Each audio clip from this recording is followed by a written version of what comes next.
There are a variety of works I do actually. So I started working in series. From cartoon series and web series. क्योंकि I prefer working in some electronic elements. तो एक electronic version भी आने वाला है. Hi, this is Shagnik, composer, music producer, and you are watching me on Radio City Freedom from my studio.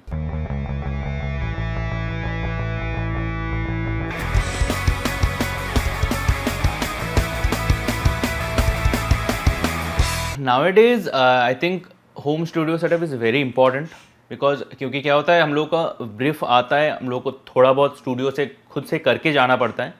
फिर वापस हम लोग जब स्टूडियो में जाते हैं, जैसे डिफरेंट काइंड ऑफ वर्क्स होता है. जैसे मैं एड्स में काम करता हूँ, तो एड्स में मुझे पहले ब्रीफ आता है, तो मैं डायरेक्टर का अप्रूवल के लिए एक काइंड ऑफ डेमो बनाता हूँ.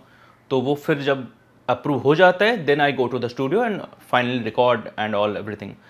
बाकी जो फिल्म वाले काम के लिए होता है या प्रोडक्शन के लिए होता है, तो एक बेसिक डेमो तो एटलीस्ट माइंडसेट में हो जाना चाहिए होम स्टूडियो से करने के लिए. ताकि मतलब क्योंकि आई प्रोड्यूस एंड कंपोज, सो मेरे कंपोजिशन का क्या साउंडस्केप होना चाहिए, उसके लिए अगर होम स्टूडियो में सेटअप हो जाए तो I can draft everything. Then बाकी बाद में जब स्टूडियो जाए तो हम लोग उसको आके बाद में रिकॉर्ड एंड ऑल कर सकते हैं. So I have very basic gears. So I have Mac mini. This is PreSonus ES5, I guess. This is SSL 2 Plus. This is Arturia keyboard. I have one more keys, another room. Baki, I have one pair of speakers, that is Kali. I prefer to record live actually. So I'd say nothing is these are not my favorite, but this kind of in the box, when I am producing in the box, then it's all required. Otherwise I record my guitars and all, so nothing specific right now. There are a variety of works I do actually. So I started working in series. From cartoon series and web series. So I work like Cartoon Network में, Nickelodeon, ये सब से मैंने start किया था. उसके बाद I started doing ads. For ads I have worked on multiple ads actually, from Maggi, Britannia and all this bikes. I don't remember the ads right now.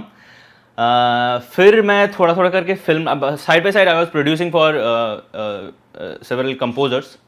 Right now I am working with Bhansali sir. So वो project शायद ये year आ जाएगा. बाकी I work on my own stuffs and काफ़ी सारे independent artist के लिए भी मैं अभी कंपोज एंड प्रोडक्शन कर रहा हूँ. मेनली डिफरेंस तो होता है टाइम फ्रेम का. एड्स बहुत शॉर्ट फ्रेम में आता है, मतलब सुबह आता है, रात को सबमिशन करना होता है. तो इसके वजह से भी हम लोग को होम स्टूडियो सेटअप ज़रूरी है कि आपको एक ड्राफ्ट तो रेडी करके जाना ही पड़ेगा स्टूडियो तक जाने के लिए. सो एड्स में क्या होता है, टाइम फ्रेम का बहुत डिफरेंस होता है. और एड्स में मेरे हिसाब से, this is completely my perception, that थोड़ा फ्रीडम मिलता है काम करने का. कि आप अगर इलेक्ट्रॉनिक स्टफ बहुत ज़्यादा इलेक्ट्रॉनिक भी करना चाहो तो कर सकते हो, जो फिल्म साउंड में थोड़ा मुश्किल है. अभी तो साउंड चेंज हो रहा है, लेकिन एड्स में वो स्कोप ज़्यादा हो जाता है. फिर सीरीज़ में तो टाइम होता है, बट हम लोग को कभी भी उतना टाइम नहीं मिलता है जितना हम लोग मांगते हैं.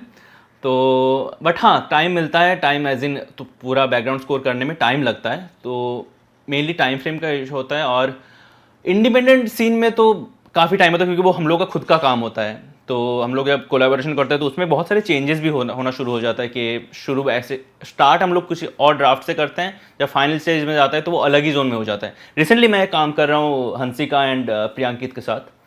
तो उसमें मैंने स्टार्ट किया था, जब प्रोडक्शन करना स्टार्ट किया था, वो एकदम ही एकॉस्टिक वाइब के गाना हुआ था. अब जो फाइनल प्रोडक्ट आने वाला है वो प्रॉपर इलेक्ट्रॉनिक हो गया. तो इंडिपेंडेंट सीन में ये हम लोग को फ्रीडम रहता है कि आप चेंजेस कर सकते हो. लेकिन आपके पास जब फिल्म साउंड होता है तो वो एक डायरेक्टर का, क्यों, और वो होना भी चाहिए, वो एक डायरेक्टर का विजन होता है, जो कंपोजर का अलग विजन होता है. तो हम लोग को वो ये रखना पड़ता है कि हाँ, ऐसा साउंड चाहिए. पहले तो हम लोग मैं जब एज म्यूजिक प्रोड्यूसर काम कर रहा हूँ तो कंपोजर का एक ब्रीफ होता है कि मुझे ऐसे टाइप का, हम लोग को नॉर्मली एक साइड बाय साइड एक क्या बोलते हैं उसको, डेमो काइंड ऑफ मिल ही जाता है कि ऐसे टाइप का साउंड चाहिए, कि एक रेफरेंस ट्रैक. तो रेफरेंस ट्रैक से हम लोग को थोड़ा बहुत हेल्प मिल जाए, थोड़ा हम लोग बद भी जाते हैं. लेकिन हाँ, फिल्म साउंड में वो एक चीज़ होता है. और इंडिपेंडेंट में हम लोग बहुत फ्रीडम मिलता है. एंड एड्स में टाइम फ्रेम का मेनली कंस्ट्रेंट होता है. डेफिनेटली मैं तो प्रेफर करता हूँ कि कंपोजर को एटलीस्ट थोड़ा बहुत तो म्यूजिक प्रोडक्शन अगर आ जाए ना, तो at least suppose I'm not producing my own tracks because I have my own company and I have few people other people with मैं जिसके साथ कोलैबोरेशन कर रहा हूँ, जैसे मेरे खुद के जो गाने होते हैं उसमें I own a company the Chords Factory, तो उसमें मेरे साथ और 2 लोग प्रोडक्शन करते हैं, कभी कभी को प्रोड्यूस करते हैं। तो क्या होता है ना, अगर मेरे पास एक साउंड होता है तो अगर वो लोग कुछ प्रोडक्शन करके भेज रहे हैं तो उसको मैं चेंज भी कर सकता हूँ। लेकिन अगर आपको प्रोडक्शन नहीं आता है तो ये मेरा परसेप्शन है कि कंपोजर को थोड़ा बहुत प्रोडक्शन आना चाहिए। तो मुझे लगता है वो हमेशा अगर आपको गिटार बजाना आता है तो आपको वो हेल्प ही करेगा, नो डाउट। तो that's it. Fitoor has also an interesting story because Fitoor मैंने बनाया था एक शॉर्ट फिल्म के लिए। तो फितूर मैंने कंपोज किया, मैं I was doing on background score for on short film. So उसमें क्या था, एक स्कोप था गाने का। तो मैंने डायरेक्टर को बोला, जैसे फिर अगेन वो होम स्टूडियो क्यों होना चाहिए, तो मैंने एक ड्राफ्ट बना के डायरेक्टर को भेजा कि एक स्कोप लग रहा है यहाँ पर गाने बनने का। तो मैंने फितूर उसके लिए कंपोज किया था और बहुत छोटा सा था कि कुछ 1-1.5 मिनट का पार्ट था। तो कंपोज करके मैंने डायरेक्टर को भेजा and I dub my scratches. तो शुरू में मैं सिंगर्स को परेशान नहीं करता क्योंकि मुझे थोड़ा बहुत गाना आता है तो मैं खुद गा लेता हूँ थोड़ा बहुत स्क्रैचेस के लिए। तो फिर मैं डायरेक्टर को भेजा, डायरेक्टर को पसंद आया तो हम लोग आगे बढ़े एंड फाइनलाइज्ड हो गया। उसके बाद फिल्म फेस्टिवल्स में गए तो गाने को बहुत अप्रिसिएशन मिला कि गाना बहुत अच्छा है।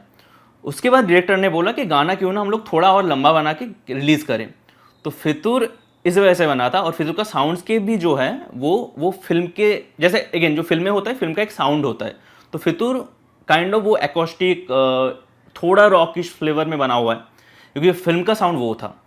तो वो रिलीज वर्जन है, लेकिन फितूर के और 2 वर्जन आने वाले हैं क्योंकि I prefer working in some electronic elements. तो एक इलेक्ट्रॉनिक वर्जन भी आने वाला है। तो फितूर बना था वैसे ही कि मैं शॉर्ट फिल्म का काम कर रहा था, फिर शॉर्ट फिल्म बना और उसका एक पार्ट है फितूर। उसके बाद मैंने प्रियांकित को बोला, प्रियांकित जिसने गाया है, प्रियांकित जायसवाल। तो प्रियांकित ने डब किया। उससे पहले मैं सोहम मोजुमदार ने उसने लिखा है। तो सोहम दा को मैंने गाना भेजा कि मैंने ऐसा ड्राफ्ट एक बनाया है, आप लिखना चाहोगे? तो सोहम दा ने वो गाने का लिखा है। फिर मेरे साथ को प्रोड्यूस किया है पृथ्वीराज ने कॉर्ड्स फैक्ट्री से। तो हम दोनों मिलकर प्रोड्यूस किए एंड ऐसे गाना बना। क्योंकि मैं दोनों प्रोफाइल से मैं काम कर रहा हूँ, एज कंपोजर म्यूजिक प्रोड्यूसर। तो मैं जब कंपोजर होता हूँ पूरा मेरे ऊपर रहता है कि मैं किस जोन में गाने को लेके जाना चाहता हूँ। लेकिन अगर मैं गाने में कंपोजर नहीं हूँ, म्यूजिक प्रोड्यूसर हूँ, तो मैं शुरू में ही कंपोजर से मांगता हूँ कि आप कैसा टाइम सोच रहे हैं, मतलब कैसा साउंडस्केप सोच रहे हैं। तो आई स्टिक टू दैट।